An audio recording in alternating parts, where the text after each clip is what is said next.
दिनैनि बे प्रेस मिडियानि गेजेरजों जोङो अल BTR Co-ordination Committee for Non-Provincialization Elementary High आरो Senior Secondary Schoolनि आफादनि जानानै बेखौनो फोरमायनो सानदों जे BTR ओनसोलावहाय बर' मिडियामानो जा एसामिस मिडियामानो जा बाङालि मिडियामानो जा जिखिनि नन प्रभिन्सियलाइज जानानै दङ एबा सरकारि जायाखै बे सरकारि जायि स्कुलफोरखौ प्रभिन्सियलाइजेसन खालामनांगौनि थाखाय जों दिनै प्रेस मिटखौ लिंनाय जादों।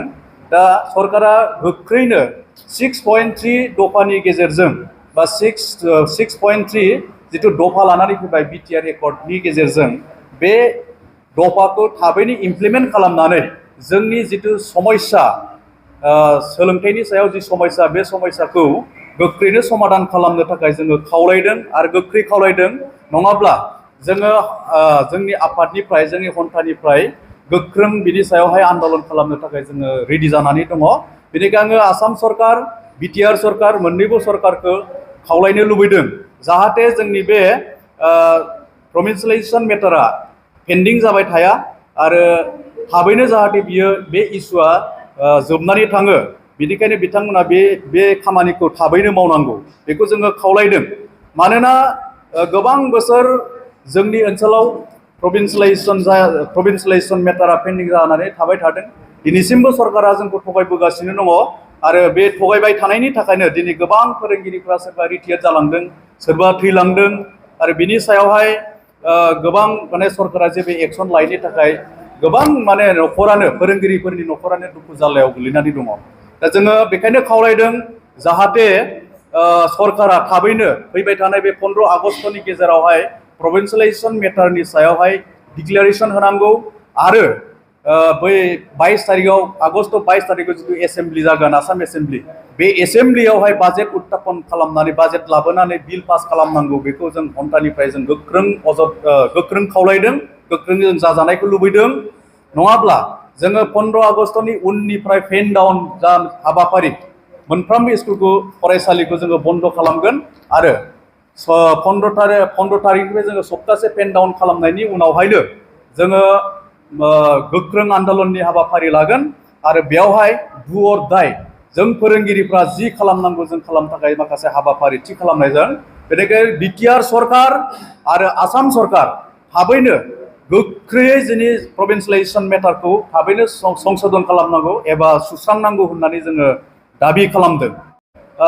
गासैबो जोंनि फोरोंगिरि बिथांमोनखौबो आङो खावलायहरनो लुबैयो जाहाथे जोंनि मोनफ्रोमबो हाबाफारियाव बिथांमोना बाहागो लाफैगोन आरो जोङो बिथांमोना जानजि खाफ्रानानै दंखायो जिहेथु जों गोबां मेसेज मोनदों।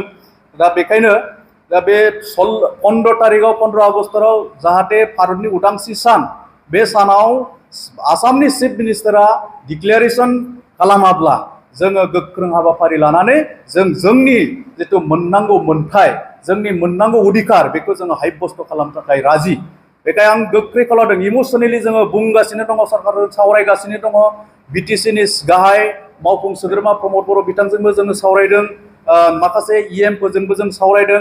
नाथाय प्रभिन्सियलाइजेसन जागोन होननानै बिथांमोना दिनै 5 बोसोर टाइमखौ बिथांमोना बारहोनोसै। दा आखायाव मात्र 1.5 बोसोरसोल' सम दंसै।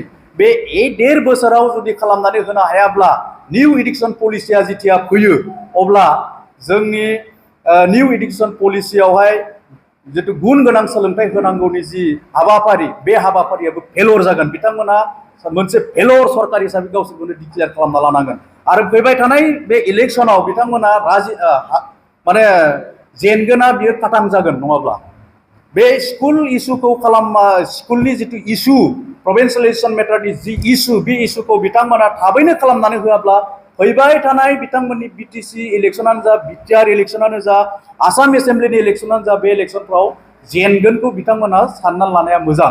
जोङो बेखौ दाथिके बुंनो हायो मानोना जों साफ्रोमबो मास्टारफोरजों गथ'फोरनि गार्जेनफोरा सोमोन्दोआव दङ आरो बिथांमोननि गेजेराव थांनानै जोङो जोंनि राजखान्थियारि जितु मबिलाइजेसन हाबाफारि बे हाबाफारिखौबो जों लानो गोनां जानो हागौ बा लानो गोनां जागोन।